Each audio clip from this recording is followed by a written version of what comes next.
Okay. All right. The Mummy. The Mummy. Actually, let's put some respect on the name because Sorry, Lee Cronin's it's Lee Cronin's The Mummy. The Mummy. I think that is whatever anyone's thoughts are on the movie. I think that that's cool. There's something about it that's like you like it. confidence. I did like it. So, but like, I mean, just in general, like, I think it's very rare you go to a movie and the name of the director is in the title. That's not like an accident for this movie. I don't know why he decided to do it. I'm sure if I like read some articles, okay, so I think find that out, they're like, doing it because they don't want people to think that it's like Brendan Fraser. I don't think it's like that's a actually, cool thing. or Tom Cruise. Yeah. Or Tom Cruise. Yeah. I think that's the I only don't know. reason. I think they're just trying to help their search engine SEO. You know? Yeah. That's probably the business side of it, but there is a part of me that's like, I think it's kind of cool. Like, I think more movies like Steven Spielberg's Blank or Christopher Nolan's The Odyssey. I think that there's some fun to that. It feels kind of old school. It's but a little razzle dazzle. The movie we're talking about, it's a little razzle dazzle. The movie, of course, that we're talking about today is Lee Cronin's The Mummy. This Who is directed another sort of Lee Cronin. And would you believe he also wrote it? This comes from our good friends over at Blumhouse and Atomic Monster, James Wan and Jason Blum. This is the third of not really like a planned sort of like Marvel Monsters cinematic universe or whatever, but this is the third attempt that Blumhouse has done in terms of like reimagining the Universal monsters. They previously did The Invisible Man with Lee Winnell, which I think we both liked. Yes. Did you like that one? I did. And I'll be honest, it took me till like maybe yesterday that I realized that was not who was directing The Mummy. Really? You thought this was Lee Winnell? I like, for some reason I conflated the two of them together. Because I was like, oh yeah, the guy who did the werewolf movie too. And I was like, well, no, that's the differently. So yeah. Oh, sorry yeah, to Lee and Lee. That's very funny. Yeah. I didn't even make that connection until now. That's funny. But then Lee Winnell followed up The Invisible Man, I believe, with last year's Wolfman, which that's wasn't what I was crazy thinking about. Not werewolf, Wolfman. Wolfman. I'm clearly batting like 0 for this genre. Yeah, exactly. And now we're here with Lee Cronin's The Mummy, which, again, to your point, Tina, is absolutely probably spot on in terms of like why they're calling it Lee Cronin's Mummy, because a lot of the marketing too, up until just recently, was a lot of the Blumhouse social media being like, Brendan Fraser is not in Lee Cronin's The Mummy, and they kept emphasizing that. And I think all the marketing and it being rated R and all that would, if I was a layman, I think I would still have enough foresight to be like, this isn't connected to this franchise. It's not connected to Tom Cruise. Let me tell you. I would like to think that you're incorrect, because I had a friend text me. I'm wrong? Yeah. She was like, should I go see The Mummy this weekend? And I was like, Alex, no, you hate horror movies. And she was like, yeah, but Brendan Fraser's in it. And I was like, no. Because I think that part of the problem for like the layman's is like, they just announced that they're doing The Mummy again. You know? And I think that like people hear, oh, they're doing The Mummy again. They're not really like paying attention to release times and things like the cycle or anything like we are. They, they hear about something happening and then like a couple months later it happens. I mean, I think that's part of the problem. So I think that's why we're slapping Lee Cronin on there. Yeah, I definitely think it's fascinating, the timing with this movie. I'd be curious to do some research on my end in terms of how soon Blumhouse announced this movie from Lee Cronin and when actual production and stuff was beginning with the Radio Silence Mummy continuation with Brendan Fraser. I know that news broke like this year, like a couple months ago, that like the cast is returning and stuff. Yeah. So I think that a lot of the marketing is trying to separate these two things. But let's actually get into the real meat and potatoes of Lee Cronin's The Mummy. The film is about a young daughter of a journalist who disappears into the desert without a trace. 8 years later, the broken family is shocked to learn that she is alive and is returned to them. But what should be a joyful reunion turns into a living nightmare. This stars Jack Reynor, who folks might remember from Midsommar, Laia Costa, I believe is her name, and May Calamaway. Probably messing up her name. I recognize her from Moon Knight, Disney's She the cop? Marvel show. She's the cop. Yeah, she's the cop in this movie. Really liked her. Yeah. So let's get started. Tina, what are your first impressions? What did you think coming out of Lee Cronin's The Mummy? I know that first looks, like coming, like first wave of critics were saying that it's so mean, it's so nasty. And so I was kind of like prepping myself for Talk to Me, which I think is like one of the most mean-spirited sort of horror movies that I feel like I've seen in a while. So I was expecting that sort of just like that mean, you know, that like lingering anger. Slightly nihilistic. Yeah. I was expecting that. Yeah. And then what we got, in my opinion, felt very much just like a kind of generic horror movie that was wrapped in a bit of a prestige mummification cloth, if you will. And it didn't really, as soon as you start thinking about the plot or trying to make sense of any of these characters' actions, it all just very quickly falls apart. And I think it wants to be something much more profound and deep than it actually is. And so I was left pretty disappointed and not scared or feeling nihilistic. So bad night at the cinema for me. Damn. I had a great time with this. I enjoyed it. I have some complaints. I don't think it's perfect by any stretch of the imagination. I actually think that the longer the movie goes on, especially the third act, it completely gets absolutely nonsensical. Characters absolutely betray their actions and behaviors from before. Like the Jack Reynor character, the father, in the third act is ostensibly useless. Yeah. He just kind of gawks around and is just like not helpful to anybody. And then something happens at the end that is like really kind of like, okay, awesome. Like that's an interesting twist, like sacrificial and all this other stuff. But then they completely revert back to it in another way with like another ending. And that felt kind of cheap of the thing that came before. But even and so the sacrificial thing that you're talking about, it didn't even feel sincere at that point. It didn't even feel... it was hasty. Yeah, it was very hasty. And like, it just didn't feel like anybody was really caring about each other, I think. And I think that's part of why it never felt mean, because I was like, I think given the chance, any of these people would sell the other one down the river in this family. and that part at the end, kind of dancing around it, I don't really want to spoil anything, but a decision is made by a character, and like they have to like engage another character to be like, hey, can you help me do this thing?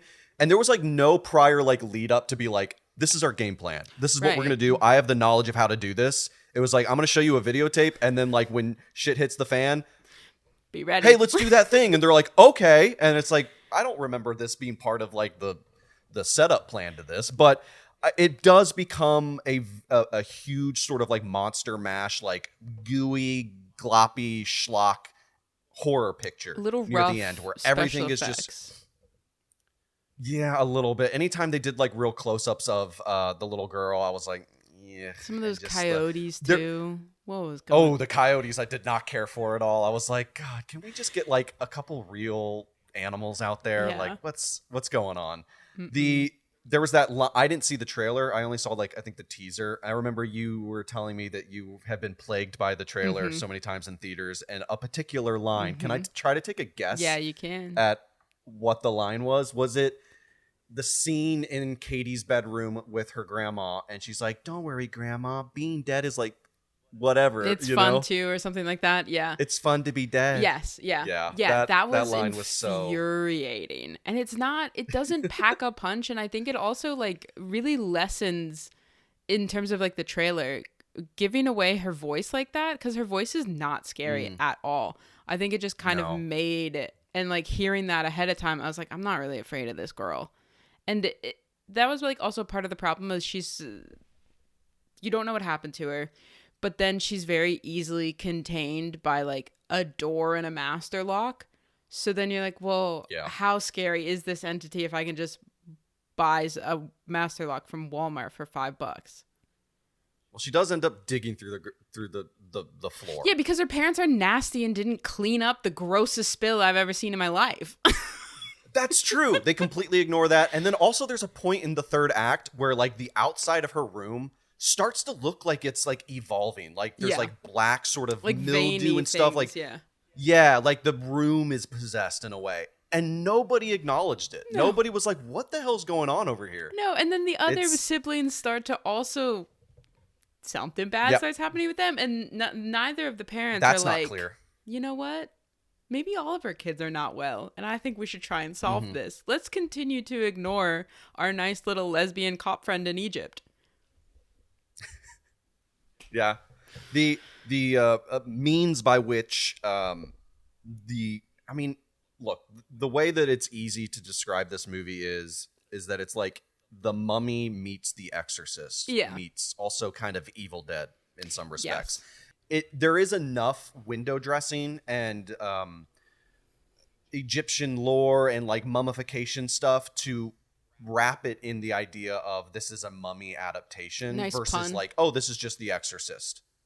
Oh, did I do a pun? Yeah, you said there's enough to wrap it in a mummy. Oh, yeah, because you wrap up a mummy for sure. It has enough of that stuff where it does still feel true to the material, and it exists in a world where it feels like it would occupy that same space as classic mummy films, but it definitely does, especially in the third act, really, really lean into, oh, this is Evil Dead. I actually did see somewhere that somebody says that this was maybe at one point like a first pass at like an Evil Dead script, and then they just like restructured it a bit to like format it within like a mummy framework. And I believe it. I honestly wouldn't disagree with that assessment at all, because there is a lot of really gross stuff in this movie that I absolutely delighted in.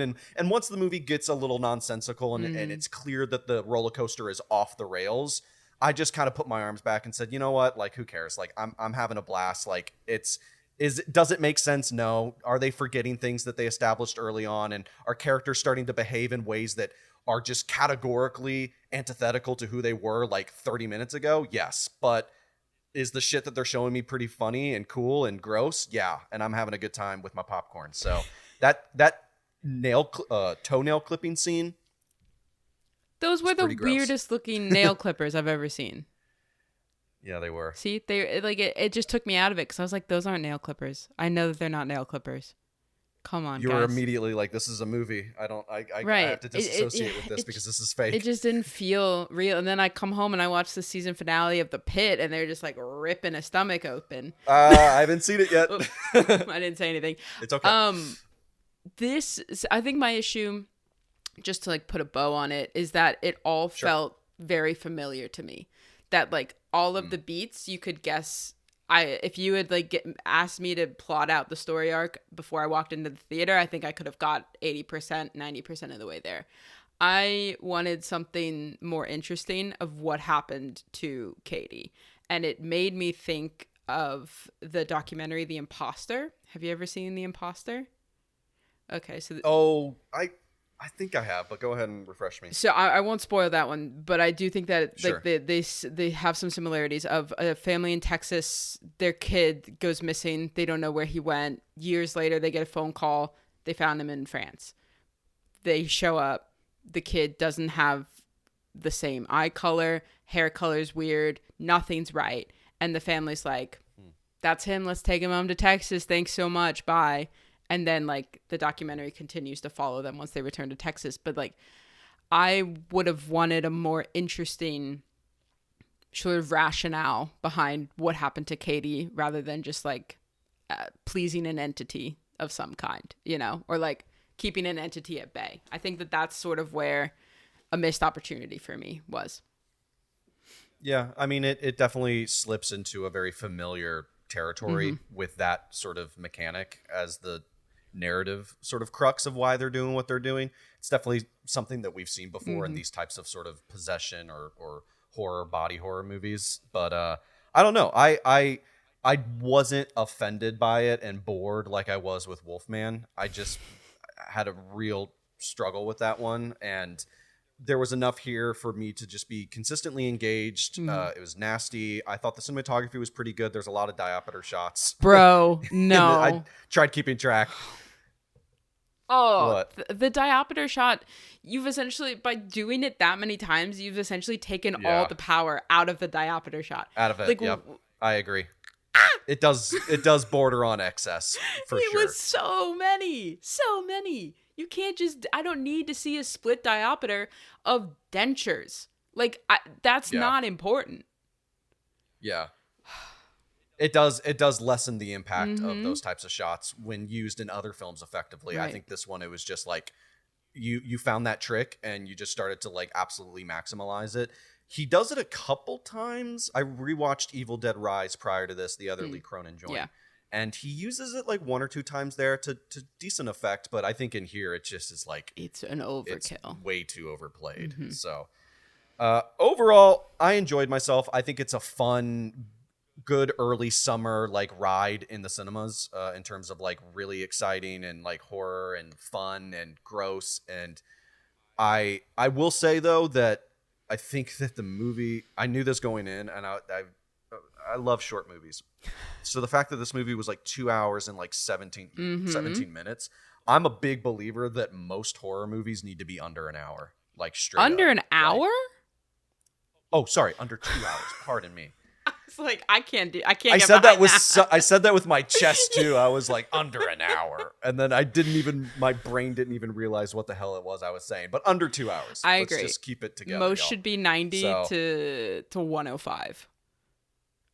Yep, that's the perfect sweet spot. So I recommend this movie if it seems interesting to you. If you like Lee Cronin's previous work, if you're a fan of possession and like body horror and like really gross out over the top movies, this will probably scratch that itch for you. Brendan Fraser's not in it. Yeah, I was gonna say if you're looking for Brendan Fraser franchise. Or Rachel Weisz, skip it. You're gonna have to wait a little bit longer for that one. So it gets an endorsement from me. I don't think the same could be said for you. No, it can't be said for me. No. So talk to me if it's 90 minutes. Choose the path. Take the red pill or the blue pill, whichever one you want, for Lee Cronin's The Mummy. But we want to know what you guys thought. If you saw the movie, hop in the comments below. Reach out to us on all of our social medias. The links are in the description below.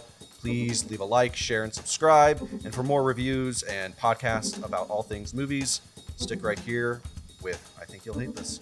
Go see a movie. Go see a movie.